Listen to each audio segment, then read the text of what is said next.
Bismillahirrahmanirrahim. Alhamdulillah nahmaduhu wa nasta'inuhu wa nastaghfiruh wa na'udzu billahi min syururi anfusina wa min sayyiati a'malina. May yahdihillahu fala mudilla lahu wa may yudlil falan tajida lahu waliyyan mursyida. Asyhadu an la ilaha illallah wahdahu la syarika lahu wa asyhadu anna Muhammadan abduhu wa rasuluhu la nabiyya ba'dah. Allahumma sholli ala Muhammad wa ala ali Muhammad kama shallaita ala Ibrahim wa ala ali Ibrahim wa barik ala Muhammad wa ala ali Muhammad kama barakta ala Ibrahim wa ala ali Ibrahim fil alamin innaka Hamidum Majid. Amma ba'du. Ma'asyiral muslimin rahimani wa rahimakumullah, usikum wa nafsiya bi taqwallahi faqad faza man ittaqa. Ibu-ibu, bapak-bapak, adik-adik para jamaah rahimakumullah.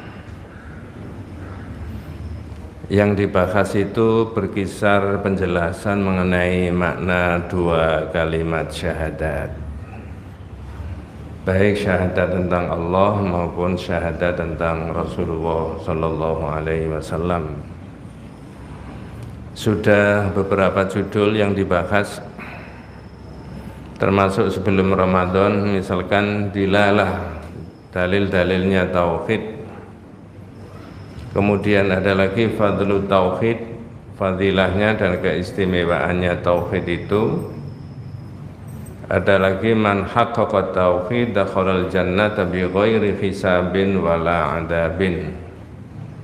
Jaminan masuk surga tanpa dihisab dan tanpa disiksa bagi siapa yang merealisasi tauhid dengan yang sebenar-benarnya. Ramadan kemarin al-khawfu minasyirki, takut jangan sampai kita berbuat kesyirikan. Dan sekarang yang dibahas adalah thalabul barakah atau tabarruk. Ramadan disebut-sebut dalam hadis bulan yang penuh dengan barakah. Al-Quran juga disebut-sebut sebagai kitab yang penuh dengan barakah. Air juga disebut-sebut bahwa air itu ada barokahnya. Inilah yang berkisar itu yang dibahas itu. Saya mulai dari pengertian. Barokah itu adalah kasratul khair wa thubutuhu. Banyaknya kebaikan, lalu kebaikan itu mengalir terus, itu namanya barokah, barokah, tabarruk ya. Makanya dalam bahasa Arab insya Allah dalam akar kata yang sama, kalau kita ke kamar mandi, yang kamar mandi itu ada bak mandinya, itu bahasa Arabnya birkatun, barokah, barokah, birkah. Asalnya adalah sumber air, itu disebut birkah. Barokah juga dari situ, kasratul khair wa thubutuhu. Banyaknya kebaikan, lalu kebaikan itu mengalir terus. Supaya orang tidak salah di dalam mencari keberkahan-berkahan itu, maka kitab ini berdasarkan dalil dan Al-Quran itu menjelaskan mengenai keberkahan-keberkahan itu berdasarkan dalil. Mengapa kok berdasarkan dalil?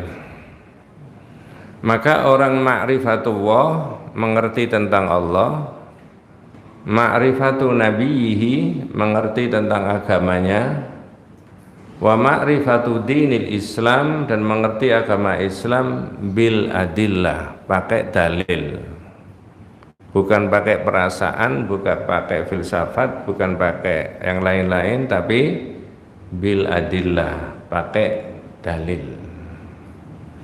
Lah orang Islam itu tidak boleh membiarkan dirinya tidak tahu agamanya. Kalau membiarkan dirinya tidak tahu agamanya, bisa diduga melaksanakan agamanya bisa keliru nanti. Maka kitab ini juga memberikan panduan kepada kita semuanya tentang keberkahan-keberkahan itu. Tadi maknanya sudah disebut. Sekarang kitab ini menulis wa thalabul barakah la yakhlu min amrayni itsnaini. Ini yang penting. Orang memperoleh keberkahan atau mencari keberkahan tidak lepas dari dua hal. Nah, ini Dua hal ini semacam kita itu dikunci pakai dua hal ini menurut kitab ini. Makanya nanti kalau ada yang berbeda pendapat bisa dimajukan untuk dikoreksi keterangan yang ada di dalam kitab ini. Saya ulangi, wa talabul barakah la yakhlu min amrayni itsnaini. Orang memperoleh keberkahan tidak lepas dari dua. Satu adalah bi amrin syar'iyyin ma'lumin, dengan sesuatu yang menurut syariat. Artinya benda, barang, waktu, tempat disebut ada barokahnya, yang menyebut adalah syariat. Bisa Quran, bisa hadis. Yang kedua adalah bi amrin hisiyyin ma'lumin, dengan sesuatu yang menurut indrawinya manusia. Nanti ada contoh-contoh, kemudian ada keterangan. Saya berbicara kurang lebih 30 menit, lalu kalau ada yang dibahas bisa dimajukan. Karena kita semalaman tidak tidur, begitu Pak ya? Ya, udah kelihatan itu semuanya. Ya. Pertama, talabul barakah, memperoleh keberkahan itu bi amrin syar'iyyin maklumin, dengan sesuatu yang menurut syariat. Contohnya apa? Paling populer adalah Al-Quran. Di dalam surat Shad diterangkan kitabun anzalnahu ilaika mubarak. Surat Shad ayat 29 kalau tidak salah ya. Kitabun anzalnahu ilaika mubarak liyadabbaru ayatihi wa liyatadzakkara ulul albab. Kitab yang saya turunkan kepada Muhammad itu ada barokahnya, mubarak, supaya orang yang berpikir dalam bisa mengambil pelajaran daripada ayat-ayatnya tadi. Liyadabbaru ayatihi wa liyatadzakkara ulul albab. Oh, kalau begitu Al-Quran itu mulai halaman yang pertama, surat yang pertama sampai yang terakhir ada barokahnya. Jawabannya iya. Apa maknanya? Orang pergi haji atau umroh beli Quran cetakan di Mekah sana atau Madinah, boleh apa tidak? Boleh.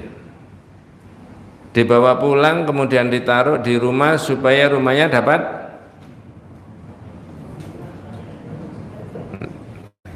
apa? Apakah seperti begitu maksudnya? Ataukah ada orang yang punya pemikiran seperti begitu? Jawabannya, nah ini perlu diurai. Ini diluruskan menurut akidah tauhid itu. Beli Quran di mana saja boleh. Ada Quran yang mungkin ratusan bahkan ribuan tahun, dan Quran itu tulisan tangan. Lalu orang pegang-pegang di halamannya itu, lalu diusapkan di mukanya supaya dapat apa? Berkah. Maka kita tidak boleh tidak harus mengambil tafsiran yang ada di dalam kitab. Maknanya tidak begitu. Apa maksudnya? Ini saya potong dulu ya sebelum balik ke sini. Islam itu Pak, kekuatannya ada di banyak hal, tergantung pemeluk-pemeluknya. Bisa menerangkan tidak kekuatan Islam itu? Pertama, kekuatan Islam itu terletak pada siapa yang dituhankan. Kalau saya boleh pakai istilah Tuhan itu, jawabannya adalah Allah. Tidak bisa dilacak asal-usulnya, tidak bisa ditulis riwayat hidupnya, keberadaannya juga tidak bisa dilacak, tapi diimani zatnya Allah dan sifat-sifatnya Allah itu. Dan Allah itu tidak bisa digambarkan dalam bentuk apapun, diimajinasikan oleh manusia juga tidak bisa digambarkan, tidak bisa ditulis, macam-macam lah. Hanya tulisan saja Allah supaya orang bisa menyebut. Itu bukan kelemahan, tapi itu adalah kekuatan. Mohon maaf, saya tidak bermaksud menohok agamanya orang lain. Sementara di belahan sana ada saudara kita yang agamanya itu, Tuhannya itu bisa diimajinasikan dalam bentuk begini, bentuk begitu. Dia enggak. Itu kekuatan, bukan kelemahan.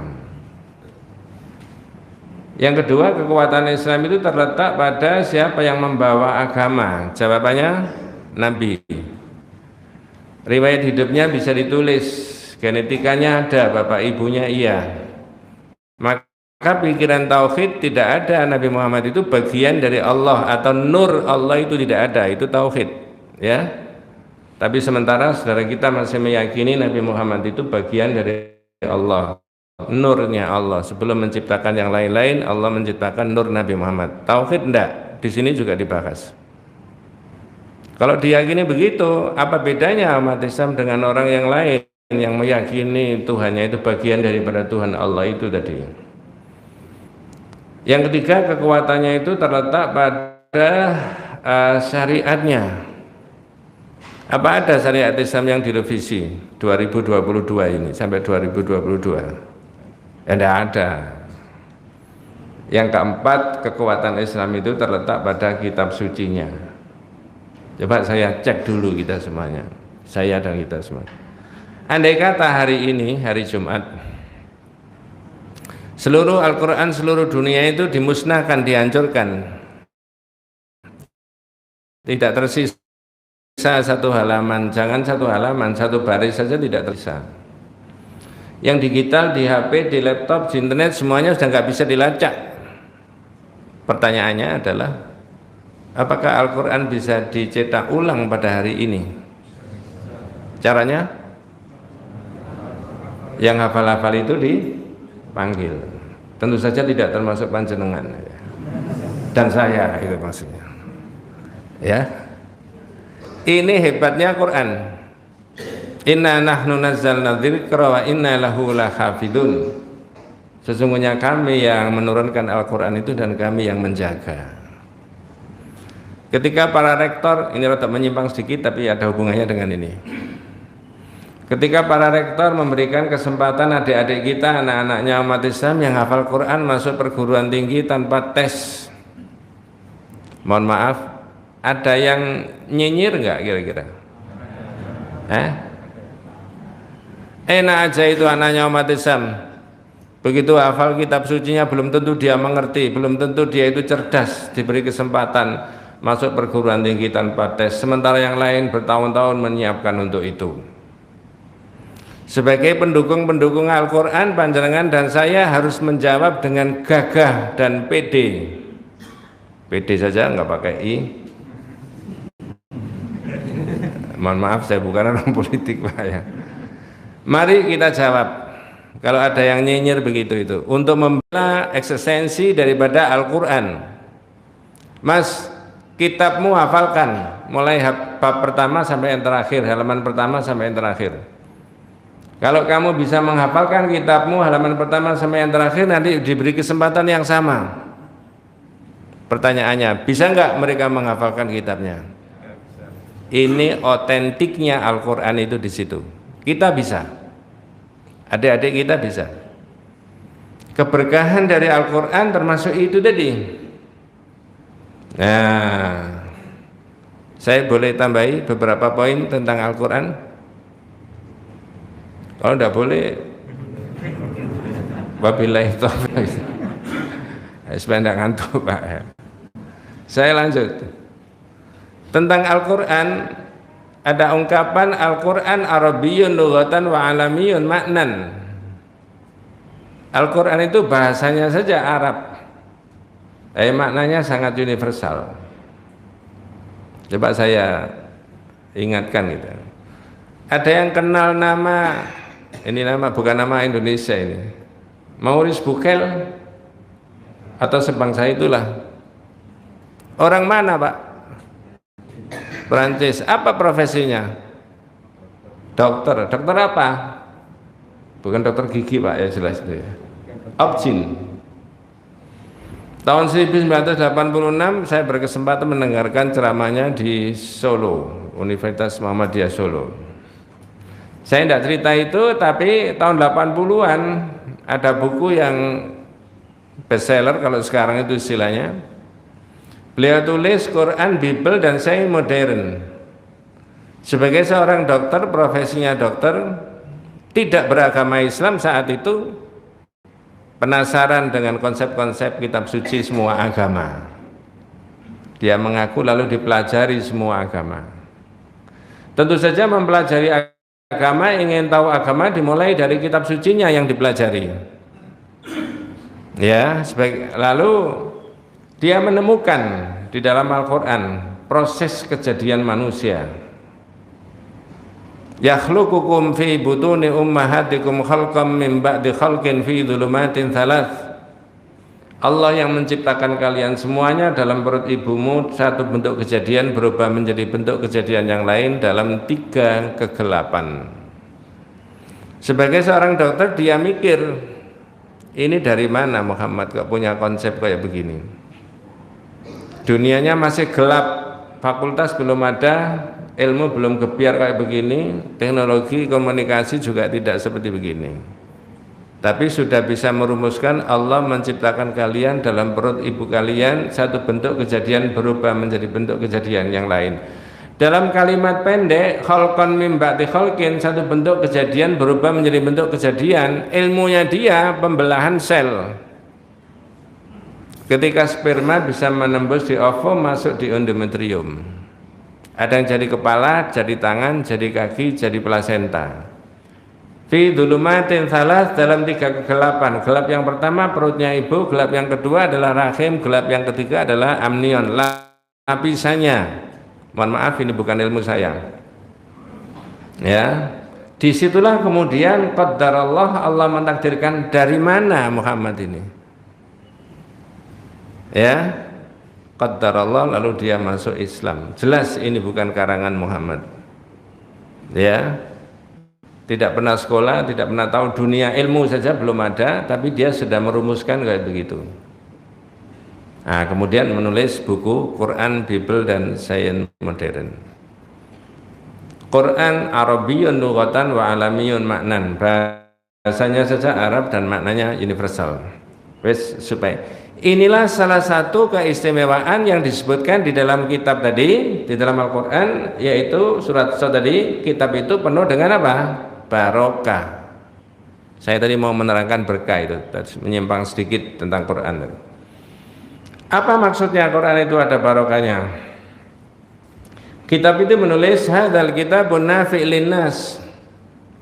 Kitab ini bermanfaat buat manusia. Sekarang saya tanya, manfaatnya kitab sama-sama disebut manfaat, apa sama dengan manfaatnya baju? Halo? Kalau manfaatnya baju diapakan? Dipakai. Kalau manfaatnya kitab? Nah, begitu. Hadzal kitabun nafi' linnas al-mursyid lahum li sa'adatihim. Petunjuk buat mereka untuk kebahagiaan mereka dunia dan agamanya. Maka Quran itu sampai 2022 dan sampai akhir zaman tidak akan diamandemen, tidak akan direvisi.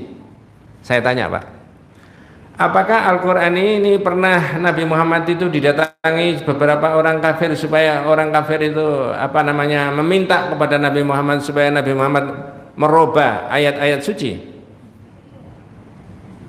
Saya ulangi, ini nggak bisa lama-lama ini kelihatannya nih.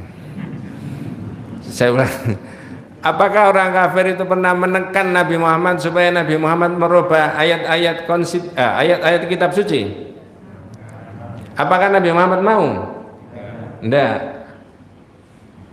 Ya, aku tidak berkewenangan untuk merubah ini. Aku hanya mengikuti yang diwahyukan aja. Ma yakunu li an ubadilahu min tilqa'i nafsi in attabi'u illa ma yuha ilayya.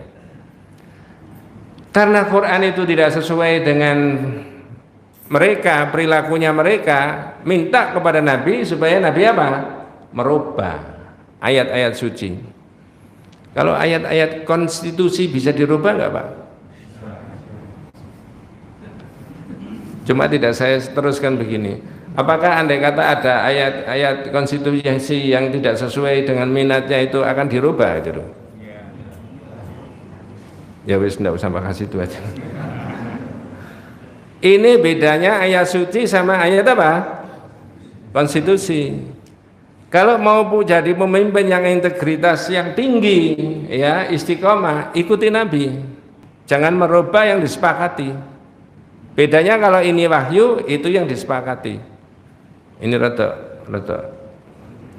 iya, ndak memberi pengertian aja, bukan menohok, memberi pengertian.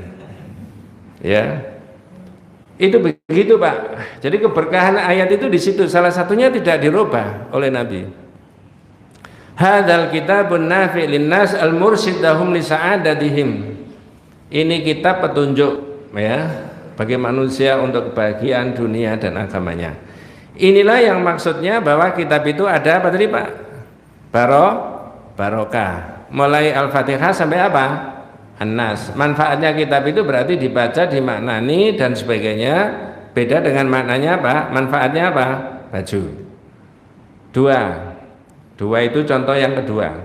Apakah air itu ada barokahnya? Jawabannya?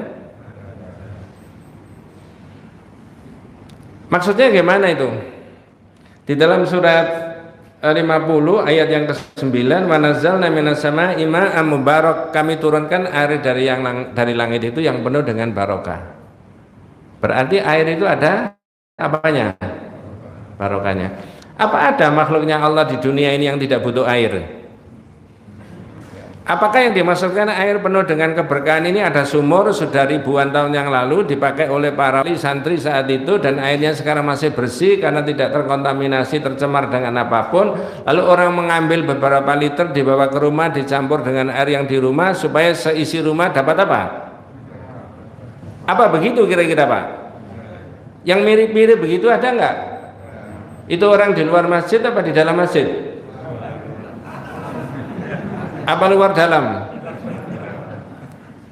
Coba Pak, ini penting untuk dipahami oleh kita semuanya. Ya, coba jenengan kalau mengikuti channelnya Refli Harun, ini rada menyemak. Ada yang tahu nama Refli Harun? Saya rasa kita semuanya melek Pak. Mohon maaf, ini bukan menohok, tapi ini memberi penjelasan kepada kita. Dasarnya channelnya Refli Harun berkaitan dengan air. Titik nol kemarin bulan Maret, menurut Ki Bedol Sakti, dukun dari Medan, itu channelnya Refli Harun, nyaris gagal. Gara-gara apa? Ada satu peserta yang datang ke titik nol IKN itu membawa air dan tanah yang tidak dikeramatkan. Ngerti maksudnya? Saya ulangi, ada peserta, salah satu peserta dari DKI yang membawa air dan tanah dibawa ke sana. Ternyata air dan tanah yang dibawa itu bukan air dan tanah yang dikeramatkan, malah bawa tanah sengketa. Betul Pak ya? Kalau zaman kayak begini, orang sudah melek agama, melek ilmu pengetahuan, lalu yang dipakai referensi itu dukun. Ini masyarakat semakin runyam, semakin ruwet, apa semakin tertib Pak kira-kira Pak? Wes sampai di situ aja. Jangan salah, air itu juga ada barokahnya. Tapi apa kata tafsir? Yang bilang Al-Quran sendiri. Wa nazzalna minas sama'i ma'an mubarak, kami turunkan air dari langit itu yang penuh dengan apa? Barokah. Katsirul manafi', banyak manfaatnya. Maksudnya banyak manfaatnya. Jadi saya ulangi, Al-Quran, air, syahrul Ramadan, bulan Ramadan juga bulan yang penuh apa? Berkah. Rasanya Pak, setiap bulan 10 hari terakhir rasanya tidaklah umat Islam itu berkumpul beramai-ramai di malam hari kalau tidak di bulan apa? Kenapa? Karena di situ ada banyak kebaikan, ada berkahnya tadi yang disebut oleh hadis. Itu kalau Ramadan. Nah, makanya di awal tadi saya matur panjenengan wa talabul barokah la yakhlu min amrayni tsnaini. Orang mencari keberkahan tidak lepas dari dua tadi. Yang pertama bi amrin syar'iyyin maklumin, dengan sesuatu yang menurut syariat. Saya beri contoh Quran berpanjang-panjang tadi, kemudian air, kemudian syahrul Ramadan, bulan Ramadan. Itu semuanya yang menyebut adalah syariat, bisa Quran, bisa apa? Hadis. Maksudnya. Pertanyaannya sebelum dilanjut yang kedua. Apakah benda kecil batu hitam di pojoknya Ka'bah yang namanya Hajar Aswad itu ada barokahnya? Halo? Emang kok tidak pede gitu? Ada apa tidak?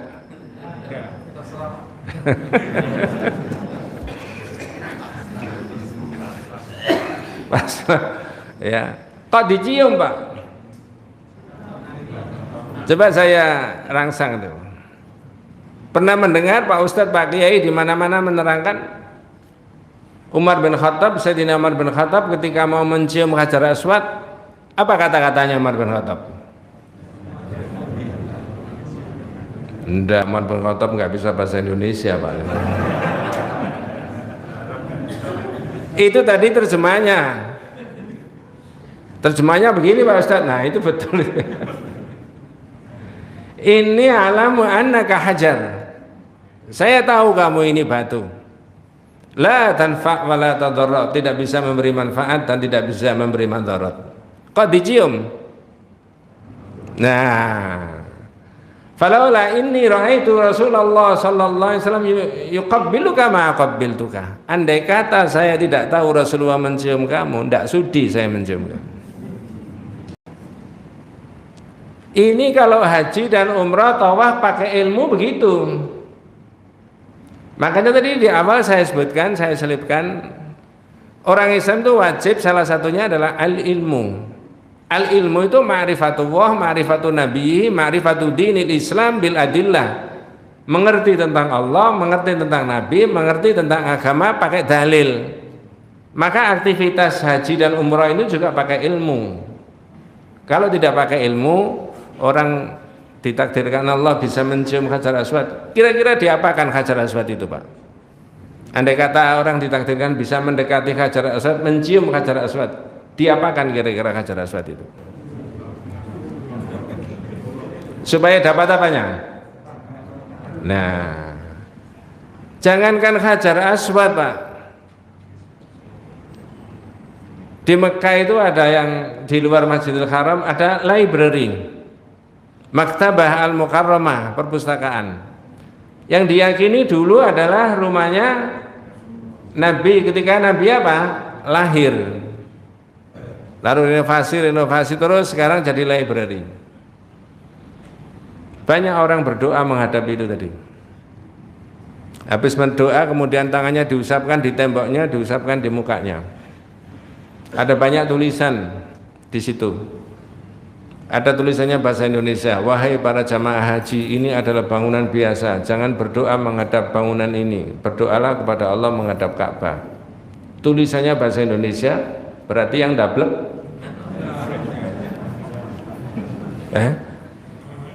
apa nggak izin sampai ditulisi di sana itu ya?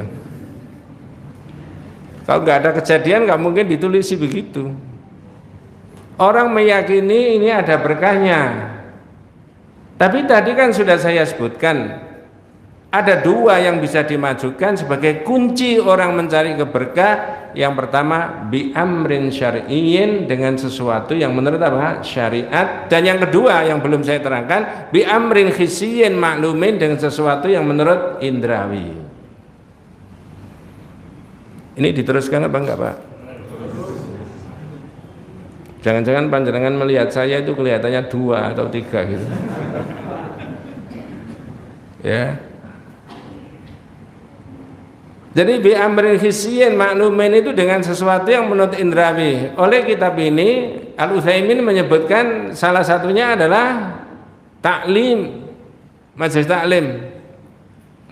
Mas ikut pengajian taklim supaya ada barokahnya. Betul, Pak? Apa maksudnya? Ya, katsirul manafi, Ada Quran yang dibaca di situ, ada hadis yang dibaca, ada pendapatnya para ulama yang menafsiri Quran dan mensyarahkan hadis. Lalu di situ diterangkan. Mohon maaf. Apakah ada orang punya pemikiran yang enggak berbeda dengan konsep barokah menurut visi tadi ya, indrawi tadi? Ustadznya, Pak Kiainya dikasih minum kopi. Jenengan lebih cerdas dari saya. Diminum cuma separuh, sudah isya, taklimnya selesai, kopinya tinggal separuh. Dipakai apa, Pak? Supaya dapat apanya? Yang mirip-mirip begitu ada nggak kira-kira? Ada. Dulu waktu kecil pengalaman.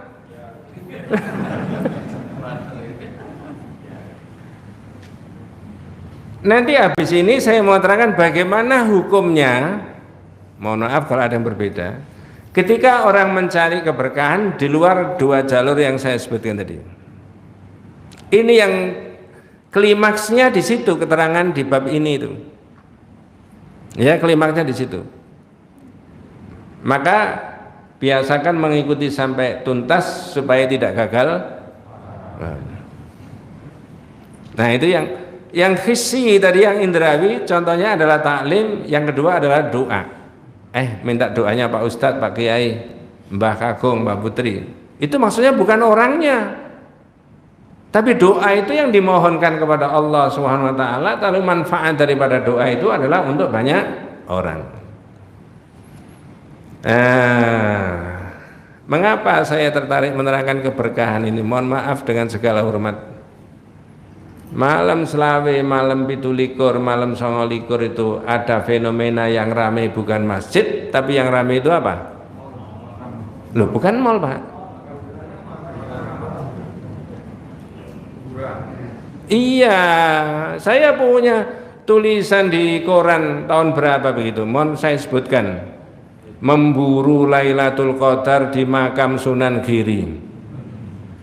Ada enggak? Betul, Pak. Dan yang ramai bukan masjid. Kenapa tidak masjid yang ramai? Justru makam. Pikiran mereka adalah mencari apa? Ini tadi yang saya katakan, berkah. Oleh karena itu klimaks daripada keterangan ini adalah bagaimana hukumnya menurut akidah tauhid orang mencari keberkahan di luar yang ditunjuk dari dua tadi, dikunci dari dua, bi amrin syar'iyyin dan bi amrin hissiyyin maklumin, dengan sesuatu yang menurut syar'i ditunjuk oleh syar'i dan yang menurut indrawi. Makanya saya beri contoh Hajar Aswad tadi, saya beri contoh lagi rumahnya Rasulullah tadi, yang dulu Rasulullah lahir di situ, tapi sekarang jadi library. Karena di sana itu kalau yang tidak ada kaitannya dengan syariat bisa digusur. Beda dengan kita, Pak. Ya, ada nilai historisnya, tapi tidak ada nilai syariatnya. Ngerti maksud saya? Safa Marwah ada syariatnya enggak? Dilestarikan. Rumahnya Abu Thalib ada syariatnya enggak? Enggak, gusur. Kalau enggak, sumber kesirikan enggak kira-kira, Pak? Nah, di situ menjaga akidah tauhid. Kalau di sini enggak, ini cagar budaya macam-macam lah. Ya. Ya, sekarang saya lanjutkan. Kira-kira 5 menit lagi. Setelah itu wabillahi taufik ya.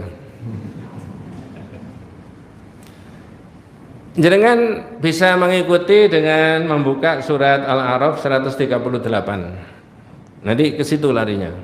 Ya. Surat apa tadi, Pak? 138. Ceritanya begini. Ada orang namanya Abu Aqid Al-Laythi. Abu Aqid Al-Laythi ini mu'alaf kalau pakai bahasa sekarang. Nanti nyambung di situ. Dia pernah minta kepada Nabi Abu Aqid Al-Laythi supaya umat Islam buat pohon sendiri seperti orang kafir. Karena dia melihat pemandangan ada orang kafir yang selalu orang kafir datang ke situ mencari keberkahan di situ, lalu dia usul sama Nabi. Nah, di situ nanti kemudian balik ke ayat itu tadi. Hadisnya kharajna ma'a Rasulillah sallallahu alaihi wasallam ila Hunain wa nahnu khudatha mahdin bi kufrin. Saya pernah bersama Rasulullah keluar ke Hunain, waktu itu saya masih baru saja meninggalkan kekafiran. Berarti orang ini baru masuk, namanya bahasa kita mu'alaf. Kalau di Al-Falah disebut muhtadin. Orang dapat apa? Hidayah dari Allah. Bukan mu'alaf tapi muhtadin. Wes, tidak membahas itu ya. Walil musyrikin sidratun yakufuna indaha wa yanutuna biha aslihatahum. Tapi saya tahu, kata Abu Waqid, saya terjemahkan bebas. Saya tahu, begitu saya lewat bersama Rasulullah itu orang musyrik itu punya pohon besar. Walil musyrikin sidratun yakufuna indaha. Banyak orang duduk di situ, bersemedi di bawah pohon. Tapi ini miliknya orang kafir. Wa yanutuna biha aslihatahum, selalu menggantungkan peralatan perang, senjata-senjatanya perang, tapi miliknya orang kafir.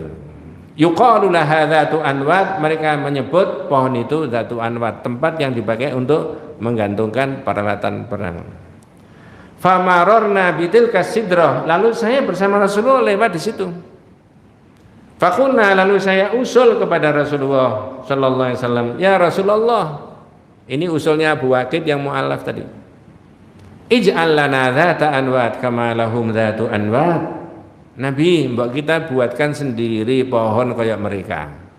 Ngerti maksudnya sampai di situ, Pak? Halo? Kalau enggak ngerti enggak bisa dilanjut, Pak. Jadi Abu Waqid tahu ada orang fenomena, orang musyrik yang punya pohon besar, kalau pakai bahasa sekarang dikeramatkan, lalu dia usul sama Nabi supaya umat Islam dibuatkan sendiri seperti mereka. Apa jawabannya Nabi? Allahu Akbar, ya Abu Waqid, inna hasunan. Abu Waqid, Allah itu maha agung, maha besar. Itu tradisinya nenek moyangnya. Ya, qultum walladzi nafsi biyadi qala kama qalat banu Israil li Musa. Nah, ini dengan buka nanti. Surat apa tadi? Ayat 100. Nah. Demi Allah Abu Waqid, yang kamu usulkan buat pohon sendiri ini seperti orang kafir, sama dengan usulnya Bani Israel kepada Nabi Musa. Saya ulangi, sama dengan usulnya Bani Israel kepada Nabi Musa. Jadi Abu Waqid minta kepada Nabi supaya dibuatkan pohon sendiri seperti orang musyrik kafir tadi, oleh Nabi disamakan dengan usulnya Bani Israel kepada Nabi Musa. Minta tolong kalau ada yang ketemu terjemahnya bisa dibaca supaya agak variasi. Nanti saya kuatkan lagi. Kalau tidak saya sendiri yang baca terjemahnya. Monggo, Pak. Dan kami seberangkan tidak ada yang ketemu. Ya wis. Surat yang ke-7 ayat 138.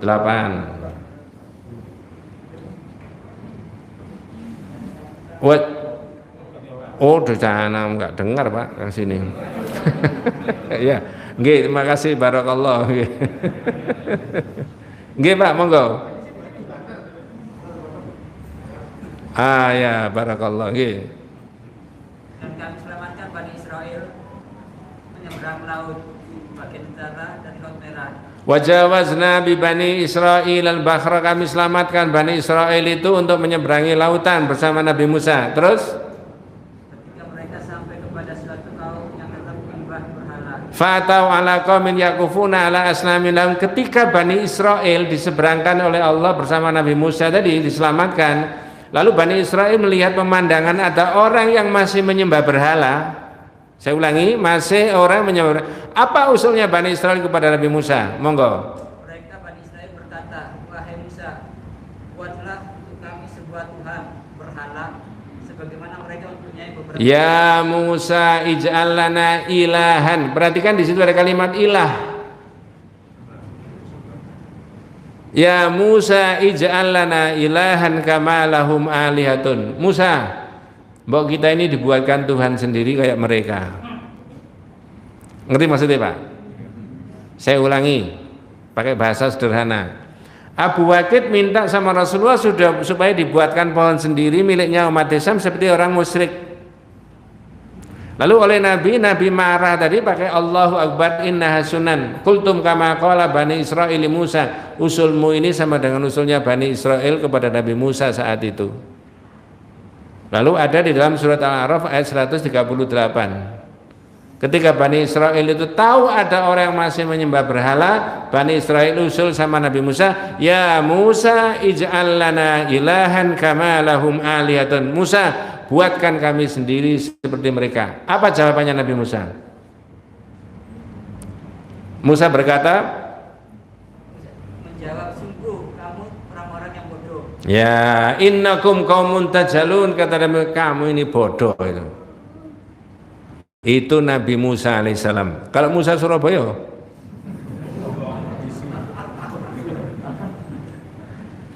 orang boleh berbeda dengan pemikiran kitab tauhid, tapi mohon izin saya menerangkan sesuatu yang saya yakini benar. Berarti orang tidak boleh bertabaruk mencari keberkahan yang menurut versi pikirannya sendiri, yang tidak menurut syariat dan tidak menurut indrawi itu tadi. Makanya tadi saya kasih contoh Hajar Aswad, saya beri contoh rumahnya Nabi. Lah kalau ini saja tidak, mohon maaf dengan segala hormat, kuburan-kuburan yang ada di masyarakat kita itu ada berkahnya enggak? Banyak orang enggak mencari berkah ke situ. Lalu bagaimana hukumnya? Baca surat Al-A'raf ayat 130. Ada ceritanya. Mengapa tidak masjid yang diramaikan di akhir Ramadan? Ya? Mengapa tidak Quran yang dibaca? Nah, ini fenomena yang ada di masyarakat. Tauhid tidak hanya sekedar la ilaha illallah saja. Itu iya. Tapi kalau cuma itu, menurut saya tidak ngefek kalau tidak digali maknanya satu. 67 judul yang ada di dalam kitab ini sudah saya terangkan 5 kali, tinggal 62. Wabillahi taufiq wal hidayah. Wassalamualaikum warahmatullahi wabarakatuh. Bisa tanya